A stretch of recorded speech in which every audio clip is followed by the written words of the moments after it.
Hola, muy buenas. El día de hoy tenemos la presentación de hipertrofia prostática benigna. Más específicamente nos centraremos en el diagnóstico.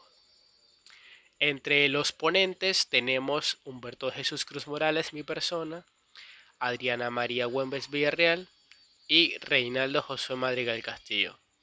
Fecha de presentación, jueves 17 de agosto de 2023. Vamos a ver los acápites. Entre los acápites tenemos número 1 la epidemiología.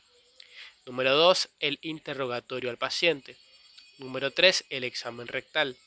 Número 4 los aspectos radiológicos. Y número 5 que sería la ecografía de próstata y vesículas seminales. Concluimos con la aplicación clínica de la ecografía. Ok, empezamos hablando acerca de la epidemiología. Hay, hay dos condiciones necesarias para el desarrollo de la hipertrofia prostática benigna. Tenemos la presencia de testículos totalmente funcionales y un rango de edad oportuna. Este rango de edad oportuna es mayor a 40 años. Hay diversas fases de la hipertrofia prostática benigna. Tenemos la fase microscópica, que tienen que ver a nivel de las lesiones histológicas. Tenemos la fase macroscópica, que ya es a nivel macroscópico, como su nombre lo dice, ¿no? Es un aumento en el volumen de la próstata con o sin signos clínicos, y es algo evidente al ojo humano.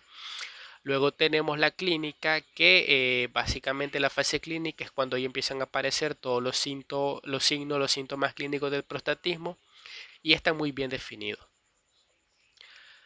Por último, tenemos la fase quirúrgica, que es cuando ya está establecida la clínica del prostatismo, ya están las lesiones microscópicas, el aumento del volumen, y ya la única opción para aliviar o curar el padecimiento ya sería a nivel quirúrgico.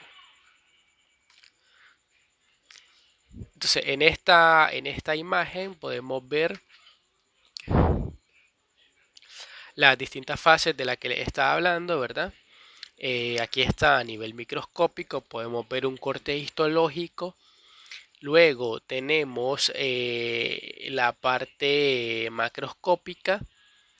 También tenemos la parte clínica, donde ya los síntomas empiezan a salir a relucir. Y por último tenemos la hipertrofia prostática en la fase quirúrgica, ¿no? Estas imágenes son bastante resumidas.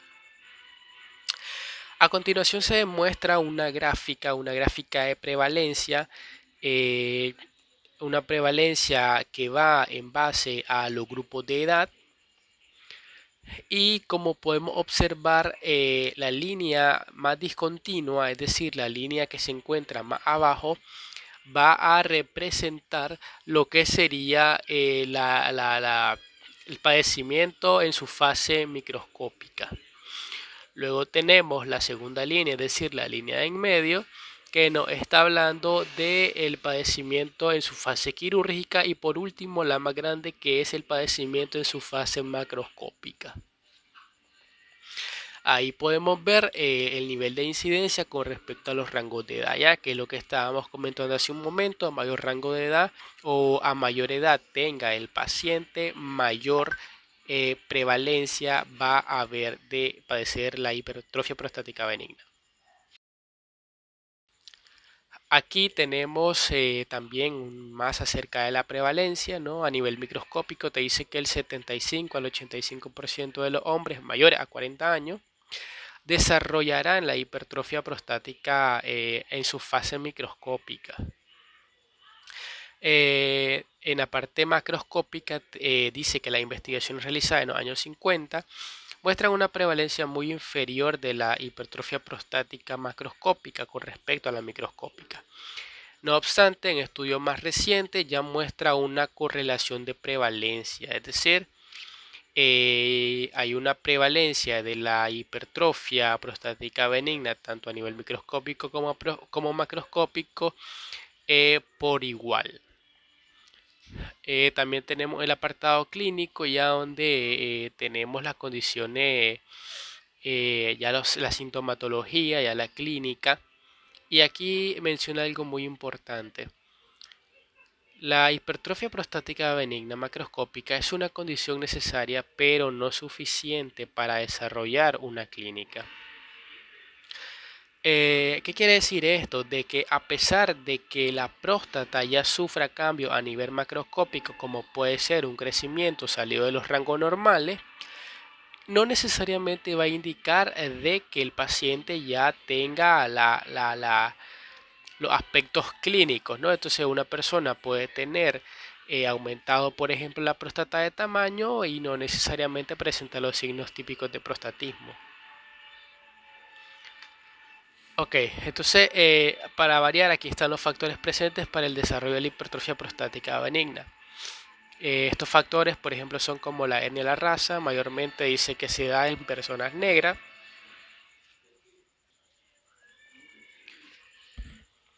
También tenemos el factor medioambiental, aunque si bien es cierto de que el factor medioambiental más que todo está determinado por las condiciones económicas, es decir, no es lo mismo una persona que esté en unas condiciones económicas precarias, por ende tiene poco acceso al servicio de salud,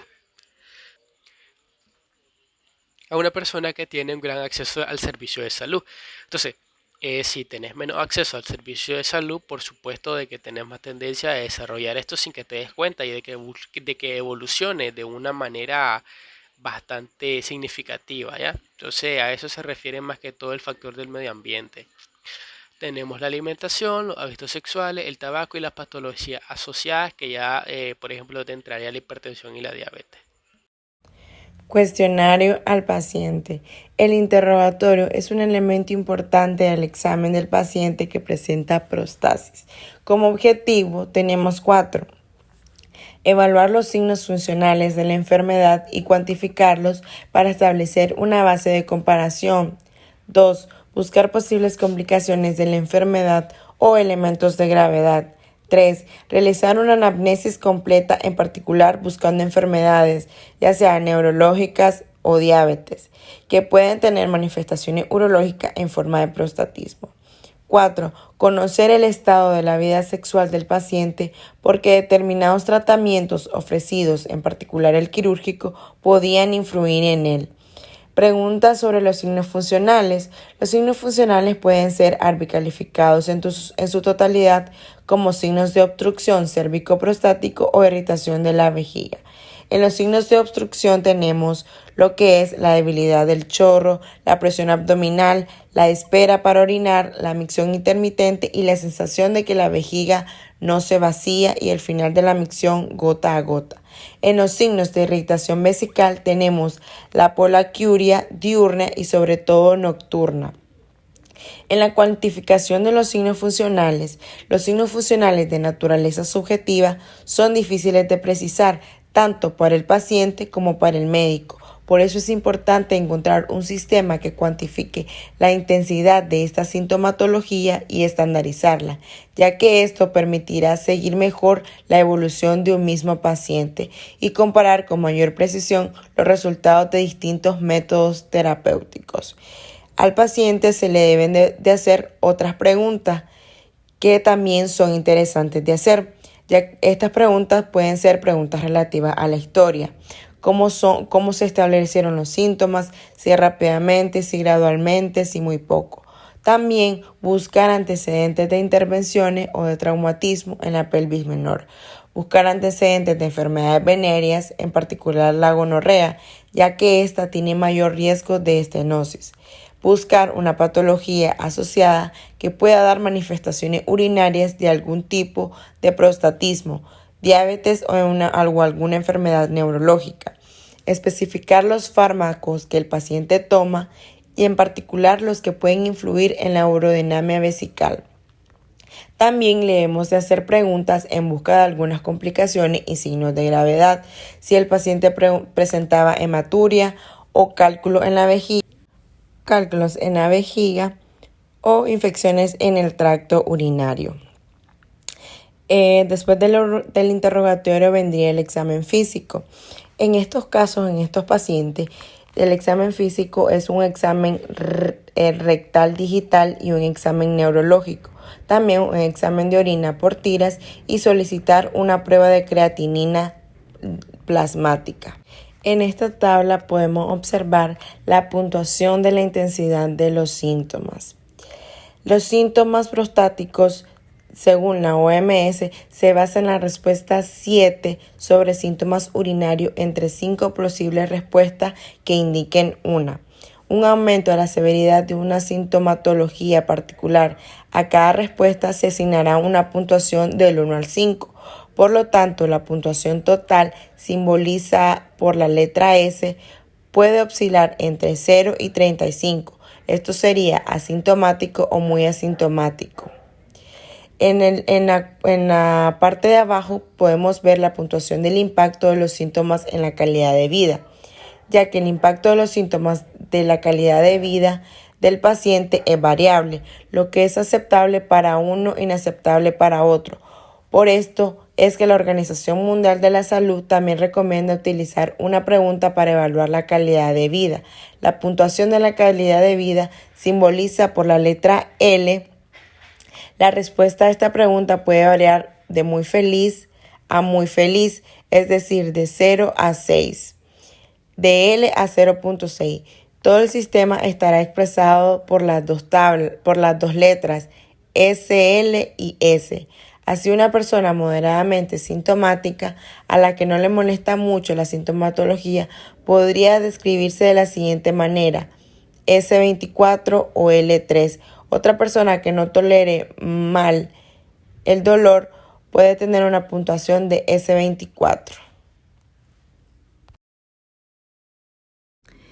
Examen rectal, técnicas de interés. Bueno, en este examen tenemos lo que son las posiciones. Tenemos la posición tumbado, la posición de pie, la posición génico-cubital y la posición ginecológica o de cintura. En la posición de tumbado, esta posición es de lado, con los muslos doblados hacia el abdomen, muy utilizada en los países anglosajones. En la posición de pie, tenemos inclinado al paciente hacia adelante con los miembros inferiores en rotación interna. En la posición génico-cubital es en una mesa de exploración con altura variable, ya que esta proporciona la mejor información, especialmente utilizada por los proctólogos. En el examen rectal es seguido inmediatamente por una recroscopía. Tenemos lo que es la posición ginecológica o de cintura. Esta es en camilla de cúbito supino con los muslos abducidos y flexionados sobre el abdomen, de pies o rodillas sostenidos por estribos. Esta posición es la más utilizada por cómoda en pacientes de edad avanzada. Tenemos lo que sería el procedimiento del examen. Se realiza según la misma cronología, con extrema delicadeza, tranquilizando al paciente, haciéndolo respirar con la boca abierta y tranquilo. El dedo del explorador debe estar cubierto y bien lubricado. Ahí evaluamos lo que es el ano, la ampolla rectal, la próstata y las vesículas seminales. Las características que vamos a evaluar en este examen sería el ano, la tonicidad del esfínter anal, que es la detección de afecciones del canal anal, la ampolla rectal. El dedo rectal debe redondear la ampolla rectal. Se puede descubrir un tumor localizado en el canal anal y también debemos valorar lo que es la próstata. El examen de la próstata es la forma más fácil y económica para evaluar la próstata. En el tacto rectal y las patologías prostáticas, en la hipertrofia prostática benigna es más o menos voluminoso, flexible, suave, elástico, homogéneo y no dolente a la presión. En el cáncer se presenta un inicio en forma de uno o más nódulos ignorados. En la prostatitis agudas, sujeto generalmente joven, febril, próstata aumentada de volumen, muy dolorosa e importante disuria y micción blanda. En el acceso prostático es el tacto doloroso, sensación de una zona depresiva. En la prostatitis crónicas, la glándula irregular, a veces indura y siempre sensible a la presión. y en las vesículas seminales patológicas. Bueno, aquí tenemos lo que son, como dije anteriormente, las posiciones. El examen rectal digital se descuida con demasiada frecuencia durante el examen por su naturaleza, a veces el tabú y por falta de práctica por parte del médico. El tacto rectal es hoy un gesto fácil y cómodo gracias a la existencia de guantes desechables de su técnica más fácil de aprender. Tenemos aquí lo que es la posición lateral, la posición de Bout, el génito cubital y la posición ginecológica. En la revisión, como dije anteriormente, tenemos que revisar lo que es el ano, el bulbo rectal y la próstata. Otras posibilidades tenemos lo que es el masaje prostático. El masaje prostático permite un masaje realizado principalmente para recuperar las secreciones prostáticas para un examen citobacteriológico, que es un diagnóstico de prostatitis crónica. Combinada con la palpación hipogástrica, y esta permite evaluar el grado de infiltración de la pared vesical por un tumor ya sea avanzado. Tenemos la próstata con normalidad, con sus dimensiones, que sería una consistencia flexible, regular y elástica, con sus bordes bien definidos y su surco medio existente. Tenemos también el tacto rectal, solo se examina en la parte superior de la hiperplasia y no aprecia la parte intravesical. Tenemos que sus dimensiones aumentado de consistencia, su consistencia elástica regular que pareciera un palo de tenis, sus bordes también definidos, un surco medio en su mayoría desaparece.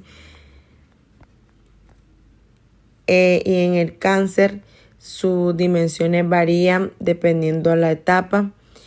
Consiste en un duro leñoso, sus bordes probablemente son ilimitados en la etapa avanzada y su surco medio puede ser retenido en casos limitados. El diagnóstico diferencial en la etapa de nódulo de crónica prostática, de nódulo de la hiperplasia prostática benigna.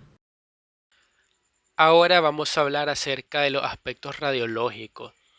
El examen radiológico por excelencia es la urografía intravenosa.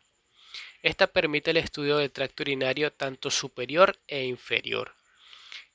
También esta urografía se puede dividir en varios momentos. Tenemos la urografía instantánea, que es la que es sin preparación, no se le pide al paciente que llene la vejiga, no se le inyecta ningún tipo de medio de contraste. Simplemente, como su nombre lo dice, es un tipo de radiografía de manera instantánea aleatoria. Y es muy útil porque puede mostrar la sombra de una vejiga llena, indicando retención crónica o inclusive cálculos prostáticos. Luego tenemos la radiografía tras opacificaciones, que permite estudiar las repercusiones anatómicas de la HBP, primero en el tracto urinario inferior y luego dirigiéndose al superior. Tenemos la radiografía de evacuación. Esta sirve para mostrar o poner en evidencia una mala apertura del cuello de la vejiga durante la micción. También tenemos la radiografía postmiccional, que permite evaluar el residuo de orina presente en la vejiga después de la micción.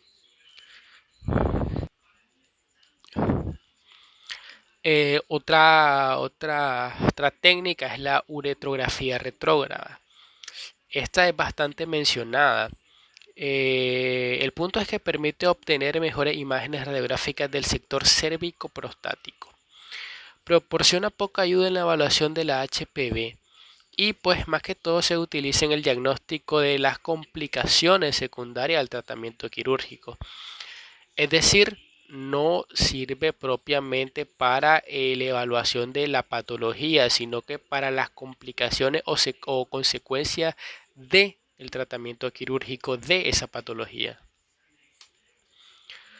Acá pues podemos meter lo que sería la tomografía computarizada, pero la verdad es que no proporciona información adicional de la IPV. entonces no es muy utilizada. Por acá tenemos una serie de imágenes que pertenecen a todos los que ya hemos mencionado, a todos los distintos tipos de cómo se podría hacer la radiografía según nos convenga. Y pues solamente. Ahora vamos a abocarnos con lo que sería el ultrasonido de próstata y vesículas seminales.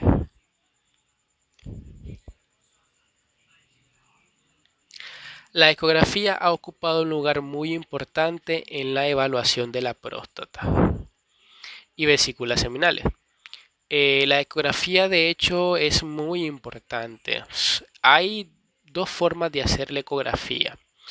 Está una técnica de exploración que incluye una vía endorrectal, es decir, transrectal, en donde el aparato del ultrasonido se mete por el recto para tener una visión totalmente directa. Es la más eficaz. Y también tenemos el abordaje abdominal suprapúbico.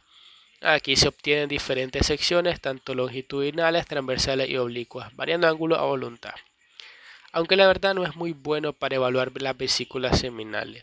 Además se dice de que un abordaje de ecografía que busca la patología de la próstata o la IPV y que no sea endorrectal es una ecografía incompleta. Entonces, la más eficaz es viendo rectal. Entre otras técnicas de exploración tenemos el abordaje perianal externo. Es poco utilizado debido a la calidad deficiente de las imágenes proyectadas. El abordaje endouretral es mucho más restrictivo que todos los demás enfoques, debido a riesgo de traumatismo o infección tras la instalación de una sonda rígida. Entonces no es muy adecuado, porque en una balanza de beneficios contra perjuicios, pues creo que estaría terminando más daño que bien. Ahora vamos a ver la realización práctica. ¿Cómo se realiza la ecografía? Primeramente tenemos que hacer una preparación y colocación de la sonda endorrectal. Vamos a cubrir el extremo de la sonda con una gel de contacto. Esto es muy importante, no solo para lubricar, sino también para mayor campo. También tenemos que proteger la sonda generalmente con un preservativo de una sola vez. Dentro de las técnicas que ya nosotros habíamos visto, tenemos que el paciente deberá estar de cúbito lateral izquierdo, muslos y piernas en semiflexión, como cuando hacemos la técnica del tacto rectal más utilizada. En el 2 tenemos el protocolo del examen, ¿ya? Entonces, examen endorrectal, ecografía Doppler, exploración por vía suprapúbica con la vejiga llena y exploración por vía suprapúbica tras la micción, que es para ver el volumen residual. Por acá podemos observar las imágenes de cómo se debe de hacer la ecografía. Estamos viendo en esta imagen que una ecografía endorrectal o una ecografía directa. Podemos ver de que inmediatamente dentro en el canal del recto, pues básicamente queda que enfrente. Igual acá lo podemos volver a ver, una sección transversal anterior a la longitudinal. Aplicación clínica de la ecografía al adenoma prostático. Para el adenoma prostático los problemas surgen para el médico en términos clínicos. Se pueden clasificar en una primera categoría de problemas diagnósticos con pregunta ante un tacto rectal que muestra una próstata grande. ¿Debemos mantener el único diagnóstico de un adenoma? Bueno, un examen clínico por sí solo a menudo es insuficiente y se necesita un examen no invasivo que se pueda realizar en consulta. Para ayudar con esta decisión, la otra categoría incluye problemas de diagnóstico de disuria. Esta última puede englobar todas las situaciones particulares en las que el adenoma se encuentra involucrado, ya sea una complicación o ya tratado, siendo el paciente el objeto de una evaluación. En la técnica de ultrasonido, como protocolos del examen, tenemos las técnicas de ecográfica para el diagnóstico a nivel abdominal, riñones, retroperitoneo, vejiga. Se utiliza la ecografía con sonda sectoral de 3.5 MHz o 0.5 MHz, que parece un poco más eficiente para acceder a ventanas acústicas estrechas, espacios intercostales y región suprapúbica. Para obtener las imágenes finales de la próstata adaptadas al problema del diagnóstico de los adenomas prostáticos y a la posible punción eco-guiada, utilizamos la ecografía transrectal con sonda sectorial MHz, con plano de corte orientable que permite cortes sagitales y transversales. Tenemos la urodinámica, que es la ventaja de la ecografía en que se obtiene un tiempo real con movimiento y aspectos dinámicos y funcionales que se pueden aprovechar para la evaluación de un paciente disúrico. Esto lleva a cabo de un mejor entorno que permite la realización externa de exámenes urodinámicos de acuerdo a la consecuencia. Tenemos los ejemplos de la ecografía suprapúbica con vejiga llena después de una hiperdiuresis. La posible obstrucción superior puede evaluarse mediante un examen renal, misión con flujometría, luego el cálculo del residuo postmisional. En algunos casos se puede realizar una observación ecográfica de toda la misión. En nuestra experiencia, para esta sesión se utiliza una sonda rectal que combina la sección biplana del élite transversal sagital y la realización de breves grabaciones de secuencia en una grabadora de video para ser útil para comprender los fenómenos observados. En los principios anatómicos y preparación del paciente, tenemos una sección estrictamente transversa y suprapúbica. No pasa a través de la próstata, por lo tanto, la sonda de ultrasonido debe inclinarse caudalmente de modo que la próstata aparezca en el corte. El vértice prostático aparece solo con dificultad por esta incidencia.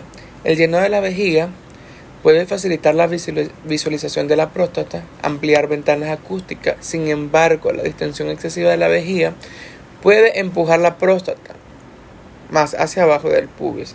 En la ecografía transrectal, el contacto acústico teóricamente, anatómicamente perfecto. Sin embargo, los gases causan ciertos problemas. ¿Qué es lo que vamos a hacer en la preparación de los pacientes? El recto debe estar vacío por simple defecación. El obstáculo para el examen transrectal es la presencia del gas. La solución más sencilla es pedirle al paciente que los evacúe o que los pase en un pequeño catéter. Algunos pacientes pueden desarrollar retención urinaria aguda debido a la sobredistensión. Este hecho no era raro al comienzo de nuestros experimentos. Cabe mencionar que al utilizar el llenado vesical fisiológico para estimular la capacidad vesical y el residuo promisional, con una sonda transrectal, una vejiga casi vacía no interfiere con el examen de la próstata. De todos modos, si el paciente ha bebido lo suficiente, la vejiga no permanecerá vacía por mucho tiempo y el examinador también debe mostrar un poco más de paciencia. En realidad, puede ser normal antes de la pubertad. La próstata es una pequeña glándula redonda de 3 a 5 centímetros de volumen. La influencia de los andrógenos conduce al desarrollo de las regiones glandulares lateral y mediana. Hay un aumento de preferencial en el diámetro transversal. La glándula no alcanza un volumen no despreciable de 20 a 30 centímetros.